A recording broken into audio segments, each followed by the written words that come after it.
దేవుని పరిశుద్ధ నామమునకు స్తోత్రం కలుగును గాక. Praise the Lord. అందరికీ వందనాలు. గత నెల రోజులుగా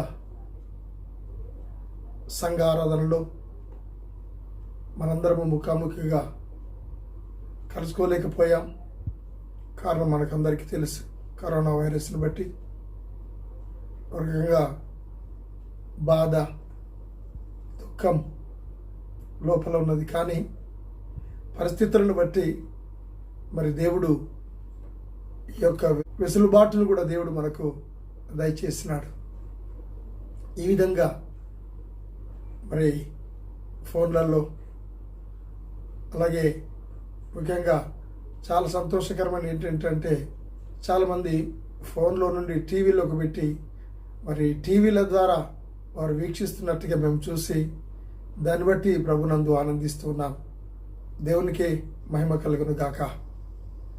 మరి ప్రార్థనతో ఈ యొక్క మరి ఆరాధనను స్టార్ట్ చేసుకుందాం. అందరు కళ్ళు మూసుకున్నట్లయితే ప్రార్థన చేసుకుందాం. పరిశుద్ధుడా, పరమ తండ్రి, మహోన్నతుడా, సర్వశక్తి కలిగిన దేవా, నీ పాదములకు స్తోత్రములు, వందనాలు, కృతజ్ఞతాస్తుతులు చెల్లిస్తూ ఉన్నాం. ఈ సమయంలో మా తండ్రి, గడిచిన వారం మరణ పునరుత్థాన దినముగా ఈస్టర్ ఆరాధనలో ప్రభా ఈ విధముగా మేము కలుసుకొని సంతోషించి ఆనందించిన గణపరచు వాక్యాన్ని, పునరుత్థానం యొక్క మర్మములను ప్రభా మేము తెలుసుకోవడానికి మీరు ఇచ్చిన అనుమతిని బట్టి నీకు వందనాలు, స్తుతులు, స్తోత్రాలు చెల్లిస్తూ ఉన్నాం. గొప్ప దేవా తండ్రి, మరి ప్రపంచంలో భయభ్రాంతులకు గురి చేస్తున్నటువంటి ఈ కరోనా వైరస్ను యేసు నామములో గద్దిస్తూ ఉన్నాం. ప్రభువా, మీరు గద్దిస్తే తప్ప ఎవరు కూడా దీన్ని ప్రభువా కంట్రోల్ చేయలేరు. మీరు మాత్రమే కంట్రోల్ చేయగలిగిన దేవుడు. నువ్వు మాట సెలవిస్తే చాలు. కనుక ప్రభువా, ఈ కరోనా వైరస్ ద్వారా ఎంతమంది అయితే దాని బారిన పడి ప్రభువా అనేకమైనటువంటి ఇరుకులకు ఇబ్బందులకు గురైనారో వారందరి కొరకు కూడా ప్రార్థన చేస్తూ ఉన్నాం. కనికరించండి, క్షమించండి. మీరు బాగు చేసే దేవుడు నా తండ్రి, నీకు స్తోత్రం. దేశమును బాగు చేస్తాడు వాగ్దానం చేసిన దేవుడు కనుక ప్రభువా, మీరే కనికరించమని అడుగుచూ ఉన్నాం. అదేవిధముగా తిరిగి ఆదివారం ఏ విధముగా ప్రభువా మరి మహిమపరచుటకు, నిన్ను గణపరచుటకు మీరు మాకు అనుగ్రహించిన ఈ యొక్క సమయాన్ని బట్టి నేను స్తుతిస్తూ ఉన్నాం.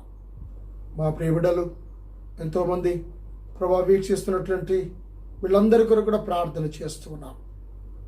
కనికరించండి, వారిని బాగు చేయండి, మీరు ముట్టండి. ఈ వర్తమానం ద్వారా వారి జీవితాల్లో గొప్ప మార్పును మీరు కలిగించి ఆశీర్వాదకరంగా మార్చి నిన్ను మహిమపరచు భాగ్యాన్ని దయచేయమని అడుగుచూ ఉంటున్నాం. దుష్టుని ప్రతి చర్య యేసు నామములో బంధింపబడును గాక. మీ దేవదూతల కాపుదల, మీ రక్త ప్రోక్షణ ప్రతి బిడ్డకు మీరు అనుగ్రహించినందుకు వందనాలు చెల్లిస్తూ సంఘములను, విశ్వాసులను, బిడ్డలను మీరు ఆశీర్వదించి నీ కృపలో వర్ధిల్లు చేయమని, మీరు రాకడ కొరకు మమ్మల్ని సిద్ధపరచమని వాక్యం విత్తబడుతుండగా మీరే మాతో మాట్లాడి మహిమ పొంది నీ దాసులను సెలవు చాటును మరుగుపరిచి మీరేమిలతో మాట్లాడి మహిమ పొందమని నా జోడని యేసు నామమును బట్టి అడిగి వేడుకుంటూ వినగలిగే చెవులను, గ్రహించగల మనస్సును ప్రతి బిడ్డకు దయచేయమని యేసు నామమును బట్టి అడిగి వేడుకొంచున్నాము తండ్రి. ఆమేన్, ఆమేన్. పరిశుద్ధ గ్రంథము నుండి మరి నూతన నిబంధన గ్రంథంలో పరిశుద్ధుడైన యోహాను రాసిన సువార్త 20వ అధ్యాయం 24వ వచనం నుండి 29వ వచనం వరకు మనం చదువుకుందాం. పరిశుద్ధ గ్రంథంలో నుండి పరిశుద్ధుడైన యోహాను రాసిన సువార్త 20వ అధ్యాయం 24వ వచనం నుంచి 29వ వచనం గల దేవుని వాక్యాన్ని మరి చదువుకుందాం. యేసు వచ్చినప్పుడు 12 మందిలో ఒకడైన దిదుమ అనబడిన తోమా వారితో కూడా లేకపోయెను. గనుక తక్కిన శిష్యులు మేము ప్రభువును చూచితిమని అతనితో చెప్పగా, అతడు నేనాయన చేతులలో మేకుల గురుతును చూచి నా వ్రేలు ఆ మేకుల గురుతులో పెట్టి నా చెయ్యి ఆయన ప్రక్కలో ఉంచితేనే గాని నమ్మనని వారితో చెప్పాను. 8 దినములైన తర్వాత ఆయన శిష్యులు మరలా లోపల ఉన్నప్పుడు తోమా వారితో కూడా ఉండెను. తలుపులు మూయబడి ఉండగా యేసు వచ్చి మధ్యను నిలిచి, మీకు సమాధానము కలుగునుగాక అనేను. తర్వాత తోమాను చూచి, నీ వ్రేలు ఇటు చాచి నా చేతులు చూడుము, నీ చెయ్యి చాచి నా ప్రక్కలో ఉంచి అవిశ్వాసివి కాక విశ్వాసివై యుండుమనెను. అందుకు తోమా ఆయనతో, నా ప్రభువా, నా దేవా అనెను. యేసు, నువ్వు నన్ను చూచి నమ్మితివి, చూడక నమ్మిన వారు ధన్యులని అతనితో చెప్పాను. దేవుడి వాక్యం అందరూ ఆత్మయుక్తమై దేవుడు దీవించునుగాక. ప్రియమైన దేవుని బిడ్డలారా, గడిచిన వారం మనం ఈస్టర్ పండుగను మన గృహాల్లో మరి అద్భుతంగా జరుపుకొని ఉన్నాం. దేవుని వాక్యాన్ని, పునరుత్థాన దినము యొక్క వాక్యాన్ని మనం ధ్యానం చేసి ఉన్నాం. దేవుని యొక్క అభిషేకమును కలిగి మన ముందుకు కొనసాగుతూ ఉన్నాం. 2000 సంవత్సరాల క్రితము అప్పుడు జరిగినటువంటి సంఘటన ఇప్పుడు ఇక్కడ పరిశుద్ధాత్మ దేవుడు ఈరోజు మనతో మాట్లాడుతూ ఉన్నాడు. ఆయన పునరుత్థానుడై లేచిన తర్వాత తన శిష్యుల యొద్దకు వచ్చి తన్ను తాను బయలుపరుచుకొని వారికి సమాధానము కలుగునుగాక అని చెప్పాడు. అంతేకాదు, వారి మీదకి పరిశుద్ధాత్మను ఊది, మీరు ఎవరి పాపములు క్షమింపబడనిత్తురో వారి పాపములు క్షమింపబడును, ఎవరి పాపములు నిలిచుండనిత్తురో వారి పాపములు నిలిచుండునని వారికి మరి దేవుడు ఆజ్ఞ ఇచ్చి, అధికారం ఇచ్చి, దేవుడు వారికి పునరుత్థానమైనటువంటి తన శక్తిని ప్రసాదించి మరి వారిని ధైర్యపరిచి వారిని స్థిరపరిచినట్లుగా మనం ఇక్కడ చూస్తూ ఉన్నాం. కనుక ప్రియమైన దేవుని బిడ్డలారా, మరి మాటలు జరిగినటువంటి పరిస్థితులలో మరి సంఘటన జరిగిన ఆ స్థలమందు మరి అపోస్తులు అందరూ ఉన్నారు. కానీ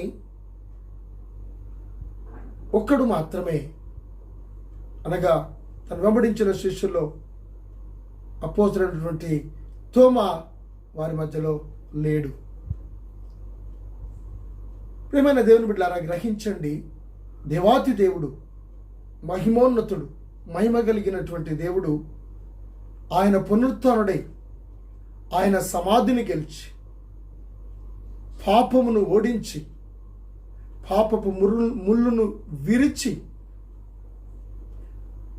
ఆయన తిరిగి లేచి తన శిష్యులకు మొట్టమొదటిగా కలిసినటువంటి ఆ సందర్భంలో మరి దిదుమ అనబడిన తోమా అక్కడ లేకపోవడాన్ని మనం చూస్తూ ఉన్నాం. తక్కిన శిష్యులందరూ కూడా ఆయనతో మాట్లాడినారు. యేసు వచ్చినప్పుడు, అనగా ఆ సమయంలో యేసయ్య వచ్చినప్పుడు 12 మందిలో ఒకడైన దిదుమ అనబడిన తోమా వారితో లేకపోయాను. మరి మాట గమనించండి, శిష్యులందరూ ఒక దగ్గర ఉంటే ఆయన వేరొక దగ్గర ఉన్నాడు. ప్రియమైన దేవుని బిడ్డలారా, ఆ పరిస్థితి ఎలా ఉంది అంటే ఎంతో భయమునకు గురి అయి మరి ఎవరు కూడా ఆయన పునరుత్థానపు యొక్క విషయాన్ని బయలుపరచకుండా మరి అక్కడ ఉన్నటువంటి సదుకేయులకు, పరిసయ్యులకు వారికి భయపడుతూ వారు లోపల ఉన్నప్పుడు ఆయన ఇప్పుడు ఆత్మస్వరూపిగా ఉన్నాడు. ఆయన పునరుత్థానమైన తర్వాత దేవుని బిడ్డలారా, తలుపులు మూసి ఉన్నట్టుగానే, ఎక్కడ కిటికీలు అక్కడికి వేసి ఉండగానే ఆయన లోపలికి రాగలిగినటువంటి శక్తివంతుడు. హల్లెలూయా. ప్రేమైన దేవుని బిడ్డలారా, ఈ విధముగా ఆయన 12 మందిలో ఒకడైనా మరి దిద్దుమనబడిన తోమ వారితో లేకపోయాను గనుక తక్కిన శిష్యులు మరి యేసు ప్రభుతో అంటున్నారు. యేసు ప్రభు యొక్క మాటలు మరి వారు విని తోమాతో చెప్తూ ఉన్నారు, మేము ప్రభువును చూచితిమి అని అతనితో చెప్పగా, నేను ఆయన చేతులలో మేకుల గుర్తును చూచి నా వ్రేలు ఆ మేకుల గుర్తులో పెట్టి నా చెయ్యి ఆయన ప్రక్కలో ఉంచితే గాని నమ్మనని వారితో చెప్పాను. ఈ మాట తక్కిన 11 మంది శిష్యులు ఆ ఒక్కడైనటువంటి ఆ సందర్భములో అయినటువంటి దిదుమానబడిన తోమతో వారు చెప్తూ సంతోషంగా ఆయన వచ్చినప్పుడు ఆయనతో పంచుకుంటూ ఉన్నారు. యేసయ్య పునరుత్థానుడై తిరిగి లేచిన తర్వాత మేము కూడి ఉన్న స్థలంలోకి వచ్చాడు. ఆయన మాతో మాట్లాడినాడు.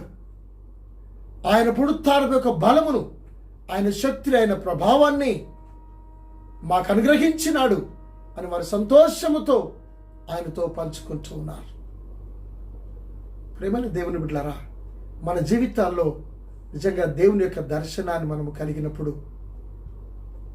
అనేకులకు మనము వివరించవలసి ఉంటుంది. మన స్నేహితులకు, మన బంధువులకు, మన రక్త సంబంధులకు, అనేకులతో మనం పంచుకుంటూ ఉంటే ఆ సంతోషం, ఆనందం ఎంతో అద్భుతంగా ఉంటుంది. కనుక ఆనందాన్ని అనుభవించినారు కనుకనే ఈ రోజున ఆ యొక్క దిదుమనబడిన తోముతో పంచుకుంటూ ఉన్నారు. ఆయనను చూసినటువంటి ఆ సంతోషాన్ని ఎంతో ఆనందముతో ఆయనతో మాట్లాడుతూ ఉన్నారు. నువ్వు లేవు తోమా, ఆయన మేము చూసాం, ఆయన మాతో మాట్లాడినాడు. ఎంతో ఆశ్చర్యకరంగా ఆయనతో మాట్లాడినప్పుడు ఆయన ఒక మాట అన్నాడు.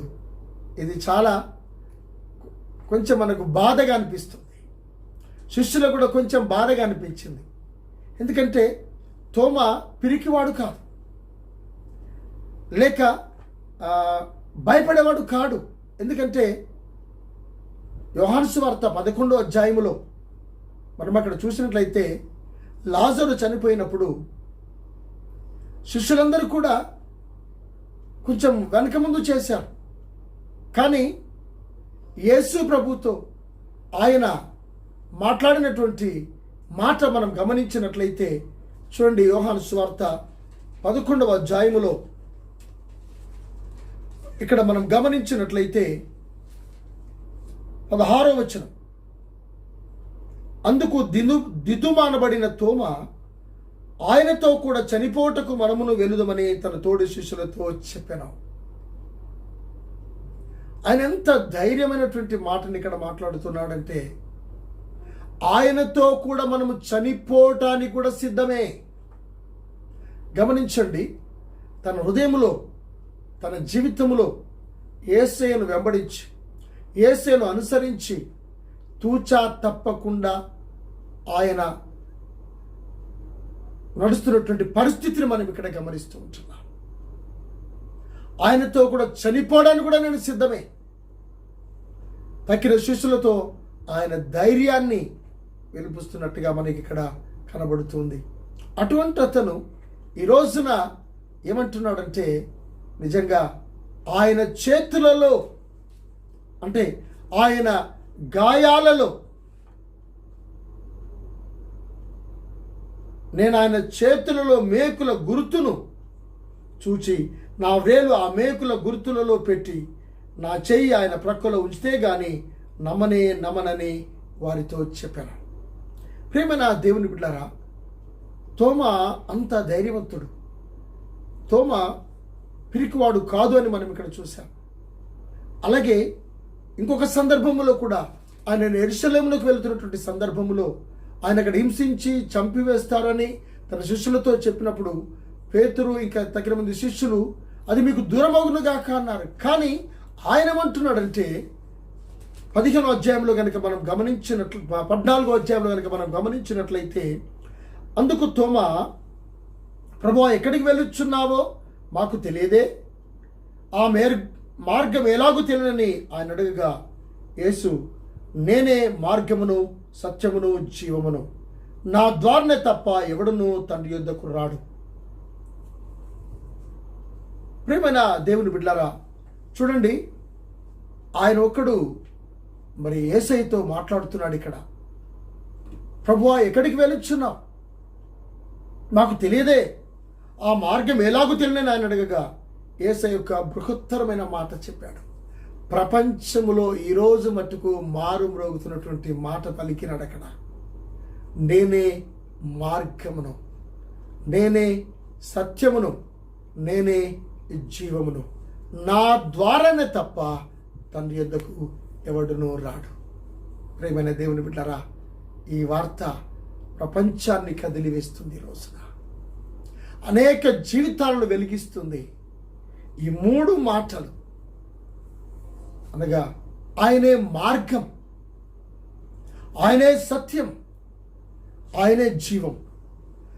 మార్గం లేకుండా నడవలేడు మనిషి, సత్యము లేకుండా ఈ లోకంలో ముందుకు కొనసాగలేడు, జీవము లేకుండా జీవించలేడు. కనుక ఆయన మార్గంలో నడిచి సత్యమును అనుసరిస్తూ జీవిస్తున్నట్లయితే ఆయన ద్వారా పరలోక రాజ్యంలో ప్రతి వ్యక్తి కూడా చేరగలడు అనే సత్యాన్ని పరిశుద్ధాత్మ దేవుడు మనతో మాట్లాడుతూ ఉన్నాడు. కనుక ఇంత నమ్మకాన్ని కలిగినటువంటి తోమా మరి ఇక్కడ మనం చూసినట్లయితే ఈ మాట అనడం ఎంతగానో కొంచెం బాధకు గురి చేసినట్లు అనిపిస్తుంది. కానీ మనం గమనించాలి. ఇక్కడ ఒక్కొక్క మాట మీతో మాట్లాడాలని ఆశపడుతున్నాను. ప్రియమైన దేవుని బిడ్డలారా, ఆయన కన్నులు మనల్ని చూస్తూ ఉన్నాయి. మనం మాట్లాడిన ప్రతి మాటకు ఆయనకు మనం లెక్క చెప్పవలసిన వారమై ఉన్నాం. రహస్యములు చూడగలిగిన దేవుడు, రహస్య స్థలమందు మాట్లాడుకునే మాటలను దేవుడు వినగలిగినటువంటి వాడు. ఆయనకు రహస్యం అనేదేమీ లేదు, ఆయనకు వినబడనిదేమీ లేదు ప్రపంచంలో. అనగా ఇక్కడ మరి దిదుమ అనబడిన తోమా తన కొరకు దేవుడు నిజంగా ఎంత ఆతృత కలిగి అతని యొక్క సంశయాన్ని తీర్చడానికి ఆతృత కలిగిన వాడుగా మనకి ఇక్కడ కనబడుతున్నాడు. ప్రియమైన దేవుని బిడ్డలారా, నీకు నాకు కూడా ఎన్నో సందేహాలు వస్తూ ఉంటాయి. ఎన్నో సందేహాలను మనం ఎదుర్కొంటూ ఉంటాం. ఎన్నో అనుమానాలు మనకు వస్తూ ఉంటాయి. తెలుగులో ఒక సామెత ఉంది కదా, అనుమానమే పానగండమట. అంటే అనుమానం అనేది మనుషుని ప్రాణాన్ని తీసేస్తుంది కొన్నిసార్లు. ఈ అనుమానం మొట్టమొదటిగా ఎక్కడి నుంచి వచ్చింది అంటే, ఆదాము అవ్వలు ఎక్కడైతే దేవుడు సృష్టించినాడో ఆ తోటలో సర్పం యుక్తి కలిగి ఇది నిజమా అని అనుమానాన్ని కలిగజేసిన వాడు, అనుమానాన్ని సృష్టించిన వాడు సైతాన్. ప్రియమైన దేవుని బిడ్డలారా, ఈ విషయాన్ని మనం గమనించాలి. మనకు దేవుని విషయంలో ఎప్పుడు ఎలాంటి అనుమానం అనేది మనకు రాకూడదు. ఆయన మాటల విషయంలో కానీ, ఆయన ప్రభావం విషయంలో కానీ, ఆయన తలంపుల విషయంలో కానీ, ఆయన కార్యాల విషయంలో కానీ ఎన్నడే కానీ మన జీవితంలో ఎప్పుడు కూడా అనుమానం అనేది దానికి మనము చోటివ్వకూడదు. కనుకనే ఆయన అనుమానాన్ని మరి దేవుడు తీర్చడానికి చూశారా ఎంత గొప్ప దేవుడు. కనుక ఈరోజు అనుమానాన్ని బట్టి అనేక కుటుంబాలు మరి పడిపోతున్నట్లుగా, మనం కూలిపోతున్నట్లుగా చూస్తూ ఉన్నాం. భార్య భర్తల్లో అనుమానం, అలాగే మరి మరి స్నేహితుల్లో అనుమానం, అలాగే అన్నదమ్ముల్లో అగచలలో ఎన్నో విధమైనటువంటి అనుమానాలను బట్టి మరి ఎంతో ఇబ్బందులకు గురవుతున్నట్టుగా మనం చూస్తూ ఉన్నాం.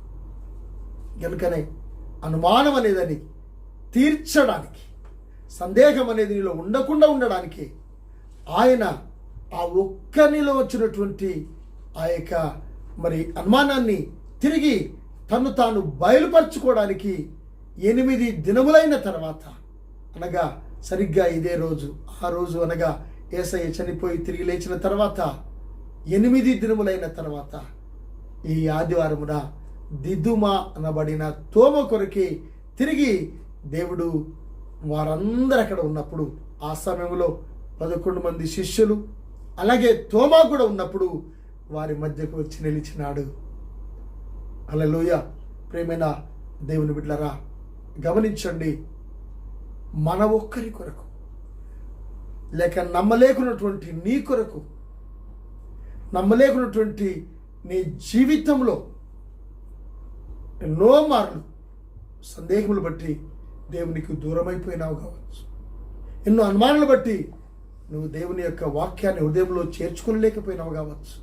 కానీ నీ కొరకే, నా కొరకే, మన అనుమానాన్ని తీర్చడానికే దేవుడు ఆయన ఇక్కడికి వచ్చినట్టుగా మనం చూస్తున్నాం. ఆయన ఒక్కరి విషయంలో ఎంత జాగ్రత్తగా ఆయన పరిశీలిస్తూ ఉన్నాడు. ఎవరు కూడా నశించిపోవడం ఆయనకి ఇష్టం లేదు. ఎవరు కూడా ఆయన విషయంలో సందేహించడం ఆయనకి ఇష్టం లేదు. భూప్రపంచంలో అనేకులు అనుకుంటారు, నా మాట ఎవరు వింటారు, నా మాట ఎవరికి అర్థమవుతుంది, నేను మాట్లాడింది ఎవరికి తెలుస్తుంది అనుకుంటారు. కానీ మన ప్రతి మాట కూడా దేవుడు వింటున్నాడు. ప్రతి మాటకు మనం దేవునికి జవాబు చెప్పవలసిన వారమై ఉన్నాం. కనుకనే ఆయన మన కొరకు ఎంత బాధ్యత వహిస్తున్నాడు అనేది ఈ మాటలో మనం గమనిస్తున్నాం. దిదుమ అనబడిన తోమ నిజంగా ఈ యొక్క భారతదేశానికి, ఈ భారతదేశం యొక్క గడ్డపైన సువార్త ప్రకటించడానికి దేవుని చేత ప్రేరేపించబడి మన యొక్క ప్రాంతానికి అపోస్తలుడిగా పరిశుద్ధుడైన దిదుమ అనబడిన తోమ సువార్తను ప్రకటించినాడు.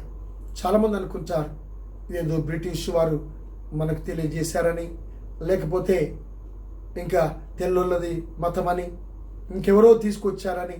కాదు దేవుని బిడ్డలారా, సాక్షాత్తు యేసయ్య శిష్యులైనటువంటి ఒకడైన దిదుమ అనబడిన తోమ మన భారతదేశానికి సువార్తను తీసుకుని వచ్చాడు. హల్లెలూయా. నిజంగా మనం ఎంత ధన్యులమో.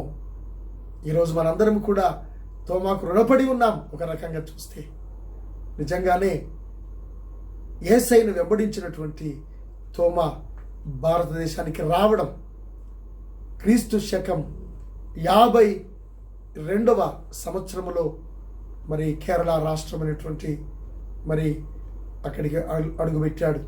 ఆ తర్వాత మద్రాసులో అడుగుపెట్టాడు.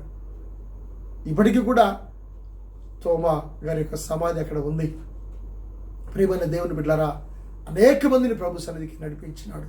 అనేక మందిని మరి దేవుడికి సువార్తను ప్రకటించి బ్రాహ్మణులను మరి ప్రభులోనికి నడిపించాడు. అక్కడ 7 సంఘాలు కట్టాడు, 7 మందిరాలు నిర్మింపచేశాడు. దేవుని బిడ్డలారా, చివరికి తన ప్రాణాన్ని ఆయన క్రీస్తు శకం 72వ సంవత్సరం జూలై 3వ తారీఖున సాయంకాలం వేళ 5 గంటలకు తన తుది శ్వాస విడిచి ప్రభువుకు తన ఆత్మను అప్పగించుకున్నట్టుగా మనము చూస్తూ ఉన్నాం. కనుక ప్రియమైన దేవుని బిడ్డలారా, మరి ఇంత గొప్ప పరిచర్య చేసినటువంటి తోమ తన కొరకు దేవుడు ఎంత ఆయన ప్రణాళిక చూడండి. కొన్ని వేల సంవత్సరాల క్రితమే తోమాను గురించి దేవుడు తన ప్రణాళికను కలిగి ఉన్నాడు. కనుక ఈ భారతదేశం ఈరోజు క్రైస్తవ్యంగా మార్చబడం గల కారణం తోమాయే. కనుక మరి దిదుమ అనబడినటువంటి మాటకు గ్రీకులో అర్థం ఏంటంటే కవలలు. అలాగే తోమ అంటే మరి హీబ్రూ భాషలో కవలలని అర్థం, అంటే కవలలో ఒకడని అర్థం. కనుక ప్రియమైన దేవుని బిడ్డలారా, ఈ అపోస్తలుడైన తోమాను గురించి కొన్ని మాటలు పరిశుద్ధాత్మ దేవుడు ఇంక మనతో మాట్లాడుతున్నాడు. చూడండి, ఆయన కొరకు ఎంత అంటే ఇంత గొప్ప పరిచర్య ఆయన చేయవలసి ఉన్నది. ఇంతగా భారతదేశముకు స్వార్థ ప్రకటింపబడవలసినది. కనుక యేసయ్య తిరిగి ఆయన తను తాను బయలుపరుచుకొని ఆయనతో మాట్లాడుతున్నాడు. ఆయన చెప్పినటువంటి ఆ మాట ఆయన విన్నాడు. ఆయన శిష్యులతో మాట్లాడిన మాట దేవుడు విన్నాడు. ఆయనతో క్లియర్గా క్లారిఫికేషన్ చేయడానికి మళ్ళీ ఆయన దగ్గరికి వచ్చి మాట్లాడుతున్నాడు. ఆయన ఉన్నప్పుడు ఏమంటున్నాడంటే చూడండి, ఇక్కడ 8 దినముల తర్వాత ఆయన శిష్యులు మరలా లోపల ఉన్నప్పుడు తోమ వారితో కూడా ఉండెను. తలుపులు మూయబడి ఉండగా యేసు వచ్చి మధ్యన నిలిచి, మీకు సమాధానము కలుగునుగాక నేను. హల్లెలూయా. సమాధానానికి కర్త అయిన దేవుడు. ప్రియమైన దేవుని బిడ్డలారా, తోమాలో ఉన్నటువంటి ఆ అపనమ్మకాన్ని, ఆ అవిశ్వాసాన్ని తీసివేయడానికి ఆయన తిరిగి ఆయన దర్శించడానికి వచ్చాడు. ఏ ఒక్కరు కూడా మరి అనుమానానికి తావివ్వకూడదని దేవుని యొక్క ఉద్దేశం. నీ పట్ల కూడా దేవుని యొక్క ఉద్దేశం అదే. నీకే డౌట్స్ ఉన్నా దేవుడు క్లియర్గా నీతో మాట్లాడతాడు. తన దైవజనుల ద్వారా దేవుడు మాట్లాడతాడు, దర్శనము ద్వారా దేవుడు మాట్లాడతాడు, వాక్యం ద్వారా దేవుడు మాట్లాడుతూ ఉంటాడు. నిన్ను స్థిరపరచాలని ఆయన యొక్క ఉద్దేశం. కనుకనే దేవుని బిడ్డలారా, మా తలుపులన్నీ మూయబడి ఉండగా యేసు వచ్చి మధ్యను నిలిచి. ఈ రోజున మనం ఎక్కడ ప్రార్థన చేస్తే అక్కడ ఆయన పాదాలు ఉంటాయి. దైవజనుడు నాన్నగారు క్రీస్దాస్ గారు, బేతేల్ దర్శన సంఘ వ్యవస్థాపక దైవజనులు ఒక మాట చెప్పారు నాతోని. ఏమన్నారంటే, బాబు నువ్వెక్కడ మోకాళ్ళ నుండి ప్రార్థన చేసినా అక్కడ యేసయ్య పాదాలు ఉంటాయి, ఆయన పాదాలు పట్టుకోవాలి అని నాతో చెప్పాడు. నిజంగానే ఆ మాట నాకు ఇప్పటికీ నా మనసులో మారుమ్రోగుతూ ఉంది. ప్రియమైన దేవుని బిడ్డలారా, నిజమే, ఆయన అంతటా ఉన్నాడు, కానీ అందరిలో లేడు. ఎవరైతే ఆయనను స్వీకరిస్తారో, హృదయంలో రక్షకునిగా అంగీకరించి తమ పాపములు ఒప్పుకొని పశ్చాత్తాపడతారో, వారిలోనికి ఆయన తప్పకుండా వస్తాడు, వారిని స్థిరపరుస్తాడు. కనుక ప్రియమైన దేవుని బిడ్డ, మరి తోమ మరి దగ్గరికి, దిదుమ అనబడిన తోమ దగ్గరికి ఆయన వచ్చి చెప్తున్నాడు, మధ్యలోనికి వచ్చాడు, అన్నీ మూయబడి ఉన్నాయి. ఆయన లోపల వచ్చి నిలిచి, మీకు సమాధానము కలుగునుగాక. కుటుంబానికి సమాధానం, నీ వ్యక్తిగత జీవితంలో సమాధానం, భార్య భర్తలో సమాధానం, అక్కచెల్లెలు అన్నదమ్ముల్లో, మన కుటుంబ వ్యవస్థలో, సంఘ వ్యవస్థలో సమాధానాన్ని కలిగజేసేవాడు ఆయన ఒక్కడే. ఇంకెవరు కూడా సమాధానాన్ని ఇవ్వలేరు. కనుక ప్రియమైన దేవుని బిడ్డలారా, ఈ విధముగా మరి తోమాకును ఇప్పుడు యేసయ్యకు మరి జరుగుతున్న సంభాషణ మనం గమనిద్దాం. తర్వాత తోమాను చూసి, ప్రియమైన దేవుని బిడ్డలారా, ఎంత అద్భుతం అనిపిస్తుందో. ఆయన తోమా వైపే చూస్తున్నాడు. ఆ తోమా ఎవరో కాదు, నీవు నేనే కావచ్చు. ఎన్నో అనుమానాలతో, ఎన్నో అపనమ్మకాలతోని, ఎన్నో సందేహాలతోని సతమతమైపోతున్నటువంటి మన జీవితాలను బాగు చేయడానికి ఆయన నీ కొరకు, నా కొరకు మన ఉదయాలను ఈ రోజున తట్టుతూ ఉన్నాడు. ప్రియమైన దేవుని బిడ్డ, గ్రహిస్తున్నావా? తోమాను చూచాడు. తోమాను బాహ్యంగా చూడడమే కాదండి, ఆయన అంతరంగాన్ని చూశాడు. ఆయనలో ఉన్నటువంటి ఆ యొక్క డౌట్ను బయటికి తీస్తున్నాడు. నీ వ్రేలు ఇటు చాచి నా చేతులు చూడము, నీ చెయ్యి చాచి నా ప్రక్కలో ఉంచి అవిశ్వాసివి కాక విశ్వాసివై ఉండుమనెను. ప్రేమైన దేవుని బిడ్డలారా, ఈ మాట యేసయ్య అన్నప్పుడు ఎంత వేదన పడి ఉంటాడు, ఎంత దుఃఖపడి ఉంటాడు తోమా. 3.5 సంవత్సరాలు ఆయనతో తిరిగినాడు, 3.5 సంవత్సరాలు ఆయనతో సావాసం చేశాడు. ఆయన ప్రతి కదలిక ఆయనకు తెలుసు, ఆయన మాటలు తెలుసు. ఎన్నోసార్లు దేవునితో మాట్లాడినాడు. ఆయన కొరకు చనిపోవడానికి కూడా సిద్ధపడదామని తన శిష్యులను హెచ్చరిక చేసినటువంటి ఆ తోమాను చూసినప్పుడు, ఆయన మాట గుర్తు చేసినప్పుడు, తను అన్న మాట కొరకు ఆయన దగ్గరికి తిరిగి ఆయన వచ్చినప్పుడు ఆయన దుఃఖపడి ఉంటాడు. నిజంగా ఆయన వేదన పడి ఉంటాడు. ఆ మాట యేసయ్య లేనప్పుడు అన్నాడు, కానీ ఆ మాట ఆయనకు తెలిసింది. దేవుని బిడ్డలారా, నేను చాటుగా ఎన్నోసార్లు అంటూ ఉంటా, దేవుని విషయంలో ఎన్నోసార్లు అంటూ ఉంటా, సేవకుల విషయంలో ఎన్నోసార్లు అంటూ ఉంటా. ఎవరు చూస్తలే, ఎవరెవరు వింటలేరు కదా అనుకుంటాం మనం.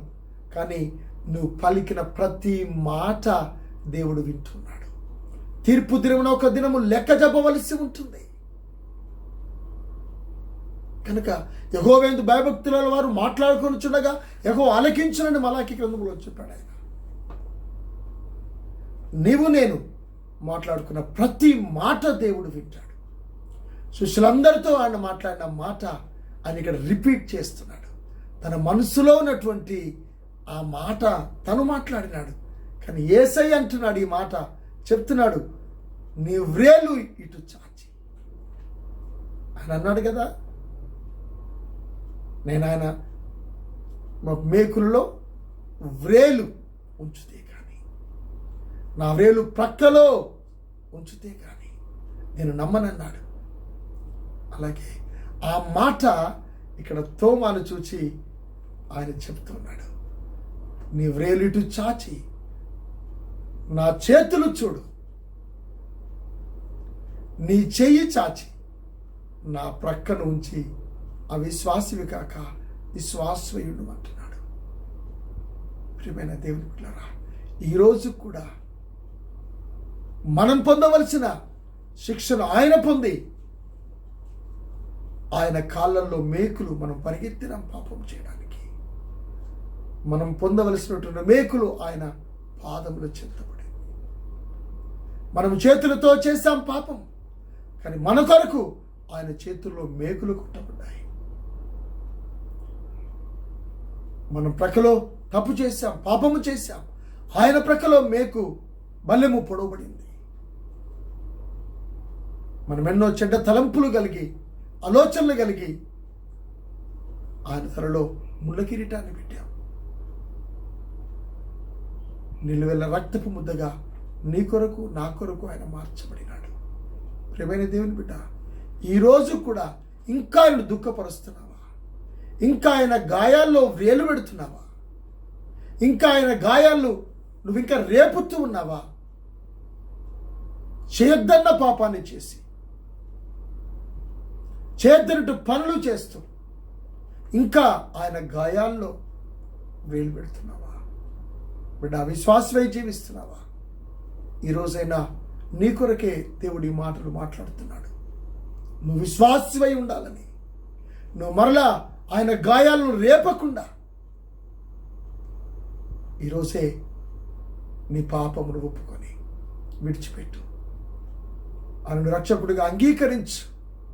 ప్రియమైన దేవుని బిడ్డలారా, దుఃఖపడుతూ అంటున్నటువంటి తోమా మాటలు గమనించండి. అందుకు తోమా ఆయనతో, నా ప్రభువా, నా దేవా అన్నాడు. ఆయన ప్రభువుగా స్వీకరించినాడు, దేవునిగా స్వీకరించినాడు. అవిశ్వాసివి కాక విశ్వాసమై ఉండుమన్నాడు. ప్రియమైన దేవుని బిడ్డలారా, విశ్వాసముతో జీవిస్తే నీ జీవితంలో ఎన్నో అద్భుతాలు, ఎన్నో ఆశ్చర్యకరాలు, ఎన్నో ఆశీర్వాదాలు నువ్వు స్వతంత్రించుకోగలవు. కానీ అవిశ్వాసమును బట్టి నువ్వు ఏమి స్వతంత్రించుకోలేవు, ఏమి పొందుకోలేవు. అందుకే అన్నాడు దేవుడు, మీరు ప్రార్థన చేయనప్పుడు పొంది ఉన్నామని నమ్ముడి.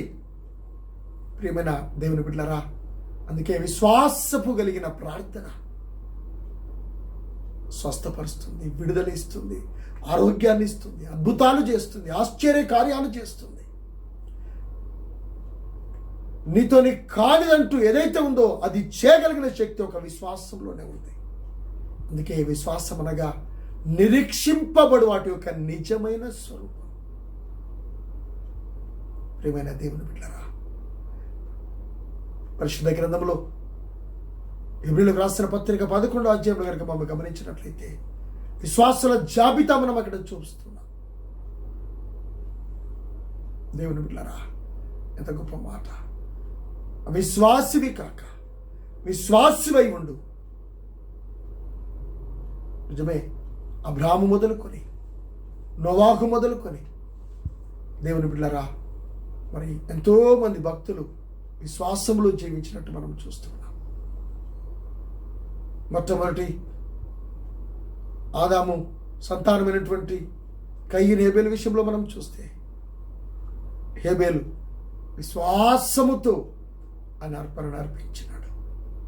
ప్రియమైన దేవుని పిల్లరా, మోషే చూసినట్లయితే అల్పకాల పాప భోగం అనుభవించట కంటే దేవుని విషయంలో నింద అనుభవించట మేలని చెప్తున్నాడు. విశ్వాసముతో ఆయన మాటను అంగీకరించి ఎన్ని అద్భుతమైన కార్యాలు వారు చేశారు, చూశారు, అనుభవించినారు. కనుక ఈరోజు కూడా నీ విశ్వాసం నేను బాగు చేయనన్నాడు దేవుడు. నీ కుమారి నీ విశ్వాసం నేను స్వస్థపరచను, సమాధానం గల దానిపై వెళ్ళమన్నాడు. ప్రేమైన దేవుని బిడ్డలారా, నీవు ఈరోజు విశ్వాసివై జీవించమని దేవుడు మనతో మాట్లాడుతున్నాడు. అంతేకాదండి, యేసయ్య ఇంకొక మాట కూడా అంటున్నాడు. ఇక్కడ 29వ వచనములో, యేసు నువ్వు నన్ను చూచి నమ్మితివి, చూడక నమ్మిన వారు ధన్యులని అతనితో చెప్పాను. దేవుని బిడ్డలారా, ఈరోజు మనం చూచి నమ్ముతానంటున్నాం. ఏదైనా ఒక ఆనవాళ్ళు జరిగితే నమ్ముతామని అంటున్నాం. సంతానం లేని వారు ఏదైనా కొంచెం నాకు ఏదైనా జరిగితే నేను నమ్ముతానంటున్నాడు. రోగం కలిగిన వారు వచ్చి కొంచెం ఏదైనా నయమైతే నమ్ముతానంటున్నాడు. చూస్తే కానీ నమ్ముతలేం మనం. కానీ ప్రేమైన దేవుని బిడ్డలారా, చూడక నమ్మిన వారు ధన్యులు అన్నాడు. చూడక నమ్మిన వారు ధన్యులు. కనుక ప్రేమైన దేవుని బిడ్డలారా, ఈరోజు మనం చూస్తున్నాం, వాక్యాన్ని వింటూ ఉన్నాం, వాక్యాన్ని చదువుతున్నాం. దేవుడు వాక్యమై ఉన్నాడు, మనతో మాట్లాడుతున్నాడు. అయినా నువ్వు నమ్మడం లేదు, అయినా నీ జీవితాన్ని మార్చుకోవడం లేదు, ఇంకా అవిశ్వాసిగానే జీవిస్తూ ఉన్నాం. ఇప్పటికైనా దేవుని బిడ్డ, నువ్వు నమ్మి బాప్తీసం పొందినవాడు రక్షింపబడును, నమ్మని వానికి శిక్ష విధింపబడును. ఎన్ని రోజులుగా నమ్మకుండా నీ జీవితాన్ని, నీ కాలాన్ని వ్యర్థం చేస్తున్నావు. ఈ రోజైనా ప్రభువుని నీ సొంత రక్షకునిగా అంగీకరించు. పరలోక రాజ్యానికి చేర్చబడతావు. ఆ ఎత్తబడే గుంపులో నీవు ఉంటావు, ఎత్తబడే బిడ్డల్లో నీవు ఉంటావు.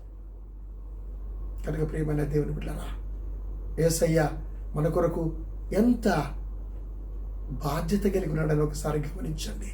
నువ్వు తప్పిపోవడం దేవునికి ఇష్టం లేదు, నువ్వు అవిశ్వాసి ఉండడం దేవునికి ఇష్టం లేదు,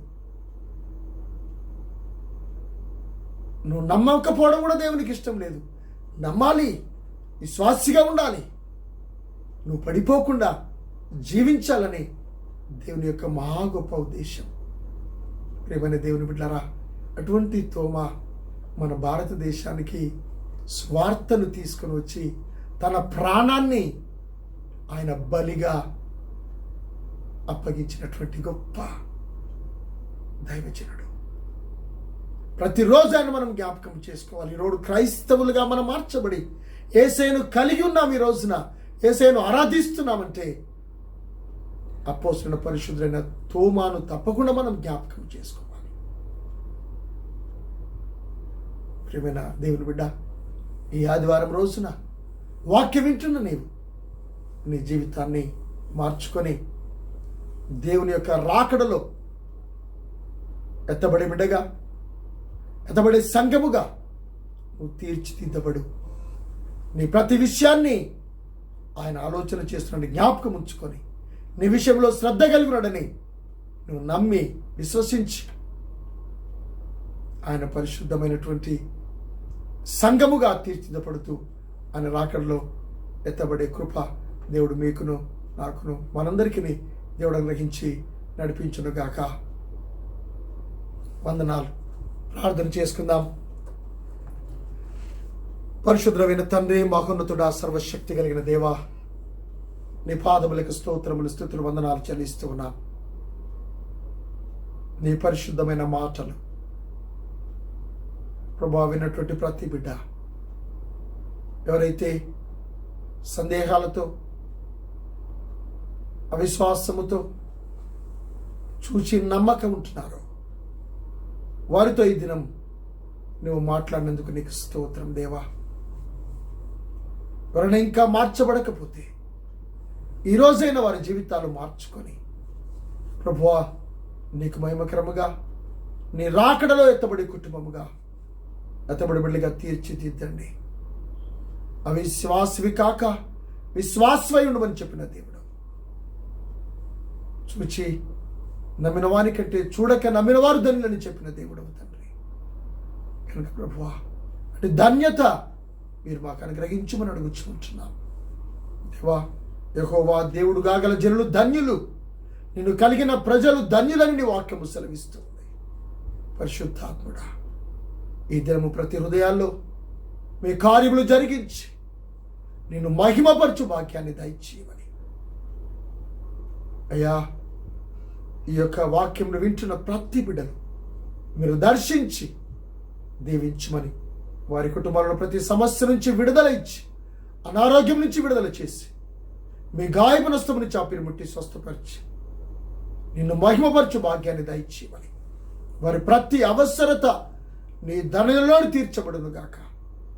పరిశుద్ధాత్మదేవా, నిన్ను మహిమపరిచే బిడ్డలుగా కుటుంబాలను దీవించి, వారి పిల్లలను, భర్త భార్య కుటుంబం అంతటినీ మీరు ఆశీర్వదించి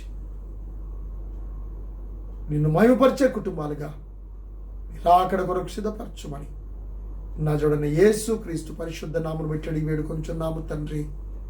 ఆమేన్. మన ప్రభువైన యేసు క్రీస్తు వారి కృప, తండ్రి అయిన దేవుని ప్రేమ, పరిశుద్ధాత్మని సహవాసం, సకల ఆశీర్వాదములు ఇప్పుడు ఎల్లప్పుడు మనకును ఆయన బిడ్డలందరికీ సదాకాలం ఆయన తోడు నీడై నడిపించును గాక. ఆమేన్. యేసు రక్తమే జయం, యేసు నామమే జయం, సిల్వ రక్తమే జయం. అపవాదులకినంత నాశనం, సర్వనాశనం, సంపూర్ణ నాశనం కలుగును గాక. Amen. Amen. Amen. Praise the Lord. God bless you. దేవుడు మిమ్మల్ని దీవించును గాక.